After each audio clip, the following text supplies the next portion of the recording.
मध्य प्रदेश के मंत्री ने जिस तरह से कर्नल जिसने कि संग्राम को लीड किया सोफिया, उसके संबंध में बहुत ही अपमानजनक और बहुत ही घटिया मानसिकता की सोच का बयान दिया। इससे केवल कर्नल सोफिया का ही अपमान नहीं है, बल्कि हमारी देश की बहादुर जाबाज और जिस सेना जिसको दुनिया के लोग लोहा मानते हैं, गौरवशाली इतिहास हमारी सेना का है, उसको अपमानित करने का काम किया। ये भारतीय जनता पार्टी के जो शासन का मंत्री है, उसकी घटिया मानसिकता और घटिया सोच है। ऐसे स्थिति में मैं मांग करता हूं कि तत्काल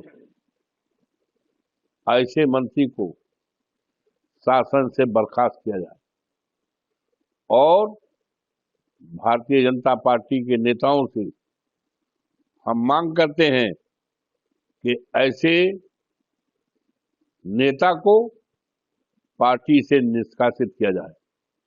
ये बहुत गंभीर आरोप है और जिसने बहादुरी का काम किया है, आने वाला इतिहास किसी के लिए लिखे या न लिखे, लेकिन सोफिया का नाम इस देश की सेना में बहुत बहादुरी से लिया जाएगा। हो गया। मोदी आदमपुर एयरबेस पर पहुंचे, वहां सभी को संबोधित करते हुए बताया आतंक की आशाओं को समझ आ गया है कि भारत की ओर नजर उठाने वालों का एक ही एजेंडा होगा, तबाही और महाविनाश। इसको लेकर देखिए, ऐसा है,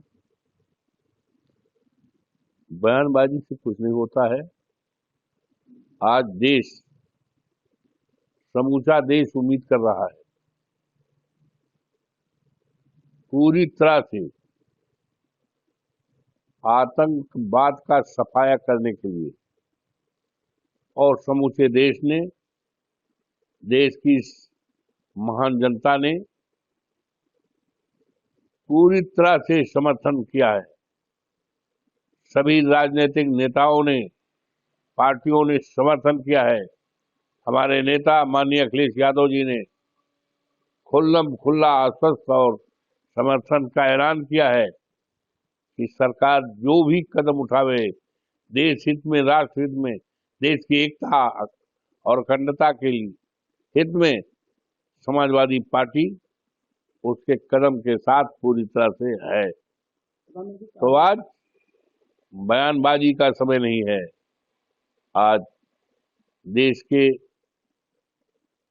प्रधानमंत्री की तरफ सभी सम्मानित देशवासियों का ध्यान है।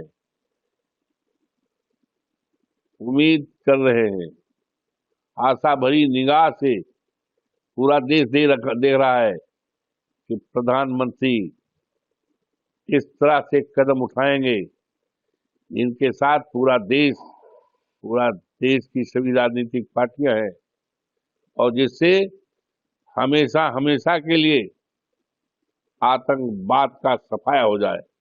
देश इंतजार कर रहा है। उनका कहना है घर में घुसकर मारेंगे। पाकिस्तान ने ऐसी कोई जगह नहीं रखी है जहां पर आतंक। भाई, मैं तो कह रहा हूं ना कि देश इंतजार कर रहा है कि हमारे प्रधानमंत्री का क्या कदम उठता है। आज जब इस तरह के हमले हुए हैं, किसी दूसरे देश को मध्यस्थता करने की कोई जरूरत नहीं। हमारा देश सक्षम है। हमारे देश के सभी सम्मानित देशवासी सक्षम हैं। हमारे देश की सेना सक्षम है। ऐसे में किसी को बिचौलिया बनने का कोई अधिकार नहीं है। हमारे देश के प्रधानमंत्री सक्षम है। देश उनकी तरफ देख रहा है, उम्मीद कर रहा है, इंतजार कर रहा है कि हमारे प्रधानमंत्री जी का क्या कदम हुआ, जिससे कि हमेशा के लिए आतंकवाद का केवल हिंदुस्तान में ही नहीं, सारी दुनिया में आतंकवाद का सफाया हो जाए। Thank you.